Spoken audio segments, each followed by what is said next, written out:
नमस्कार दोस्तों, मेरा नाम है महेश पुरोहित और आप देख रहे हैं जय अंकल एजो यूट्यूब चैनल।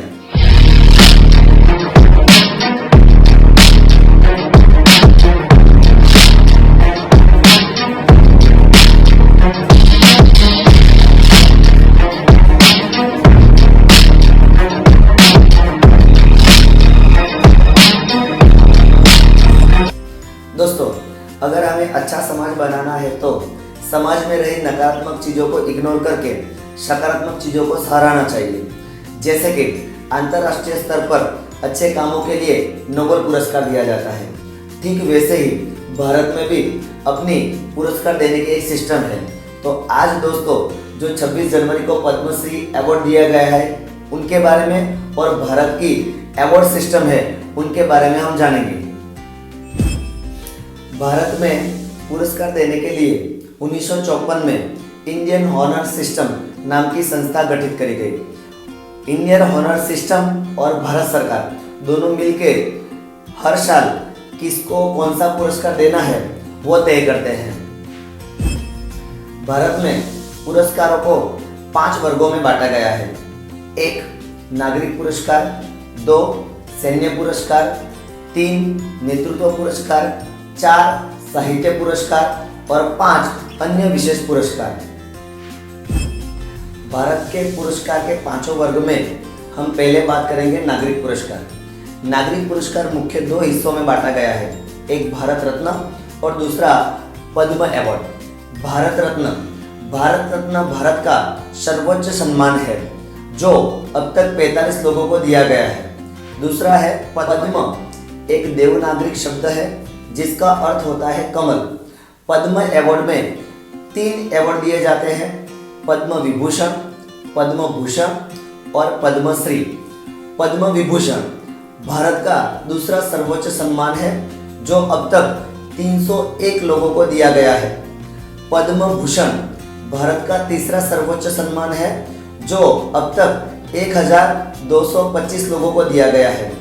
और पद्मश्री भारत का चौथा सर्वोच्च सम्मान है जो अब तक 2913 लोगों को दिया गया है।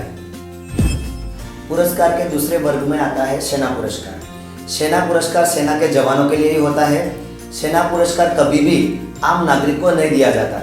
सेना पुरस्कार को 5 हिस्सों में 5 अलग अलग परिस्थितियों में बांटा गया है, जिनमें पहले नंबर पर है युद्ध के दौरान के पुरस्कार, नंबर 2 शांति के दौरान के पुरस्कार, नंबर 3 युद्ध या शांति के दौरान सेवा और पराक्रम के पुरस्कार, नंबर 4 युद्ध के दौरान विशिष्ट सेवा के पुरस्कार और नंबर 5 शांति के दौरान विशिष्ट सेवा के पुरस्कार।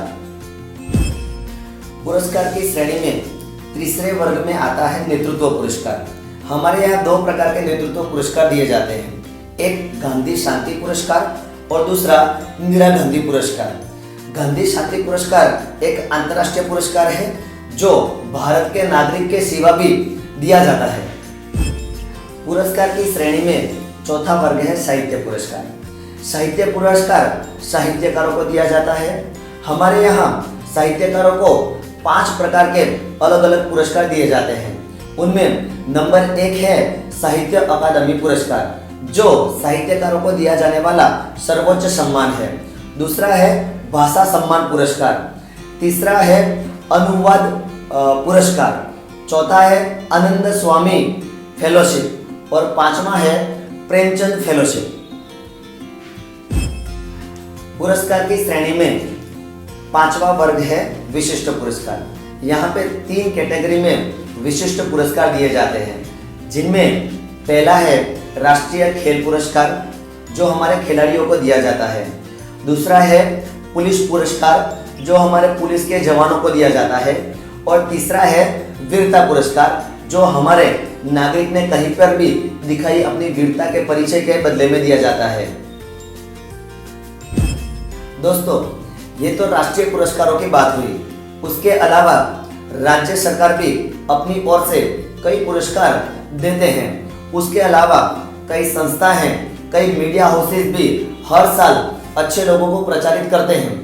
अच्छे लोगों को प्रचारित करना ही समाज को अच्छा बनाने की ओर एक कदम है। पद्म अवार्ड हर साल 26 जनवरी को दिया जाता है। इस साल भी 26 जनवरी के दिन 89 लोगों को पद्म अवार्ड दिए गए, जिनमें से पद्म विभूषण 7 लोगों को, पद्म भूषण 6 लोगों को और पद्मश्री अवार्ड 76 लोगों को दिए गए हैं। दोस्तों, वैसे तो ये 89 पद्म सम्मानित व्यक्ति विशिष्ट हैं ही, समाज के लिए महत्वपूर्ण हैं ही, लेकिन फिर भी मैं आपके सामने एक विशिष्ट व्यक्ति को पेश करना चाहता हूं और वो है पद्मश्री गैनाभाई पटेल। गैनाभाई पटेल गुजरात के बनासकांठा जिले के एक किसान हैं। 2005 में तत्कालीन मुख्यमंत्री नरेंद्र भाई मोदी की एक कृषि मेले में की गई बात से प्रभावित होकर गैनाभाई ने निश्चय किया कि मैं बागायती खेती करूंगा। शुरू के दौर में उनकी बहुत मजाक बनी, क्योंकि बनासकांठा में बागायती खेती कोई नहीं करता और ऊपर से वो 10 पास थे और दिव्यांग भी थे। गैनाभाई पटेल ने अनार की खेती करना तय किया। अनार की खेती के शुरू के दौर में उनको बहुत कम इनकम या फिर नुकसान झेलना पड़ता था, लेकिन जैसे जैसे उनकी रिसर्च बढ़ती गई वैसे वैसे उनकी आय और उत्पादन दोनों बढ़ते गए। आज गैनाभाई पटेल पर हेक्टर 25 से 20 टन अनार का उत्पादन करते हैं और आज उनको कहीं अनार बेचने नहीं जाना पड़ता। हर राज्य में से अलग अलग व्यापारी उनके पास अनार खरीदने आते हैं। गैनाभाई पटेल अब तक 17 से ज़्यादा अवार्ड से सम्मानित हो चुके हैं। गैनाभाई पटेल के खेत की 35,000 से ज़्यादा लोगों ने मुलाकात ली है। दोस्तों, हमने गैनाभाई का एग्जाम्पल इसलिए लिया ताकि हम सबको प्रेरणा मिले। दोनों पैर से दिव्यांग एक व्यक्ति पद्मश्री पा सकता है, तो सोचो हम सब क्या नहीं कर सकते। और दोस्तों, मेरी आपसे एक विनती है कि हमारे अगल बगल में जितने भी लोग हैं जो अच्छे हैं उनको ज़्यादा से ज़्यादा सम्मान दो ताकि हम एक अच्छी सोसाइटी बना सकें। दोस्तों, हमारा आज का वीडियो था भारत के पुरस्कार की सिस्टम और पद्मश्री व्यक्ति विशेष के बारे में। आशा रखता हूं कि हमारा वीडियो आपको बहुत अच्छा लगा होगा। और दोस्तों, आपसे एक और बात करनी है, अगर आप कोई एक टॉपिक के बारे में जानना चाहते हैं तो कमेंट में लिखें ताकि उन पर रिसर्च करके हम आपके लिए वीडियो पेश करेंगे। तो हमारा आज का वीडियो आपको पसंद आया हो तो लाइक करें, कमेंट करें, शेयर करें और हमारा चैनल सब्सक्राइब करना ना भूलें और अपने दोस्तों के साथ सब्सक्राइब करवाना भी ना भूलें। तो जय हिंद, जय भारत।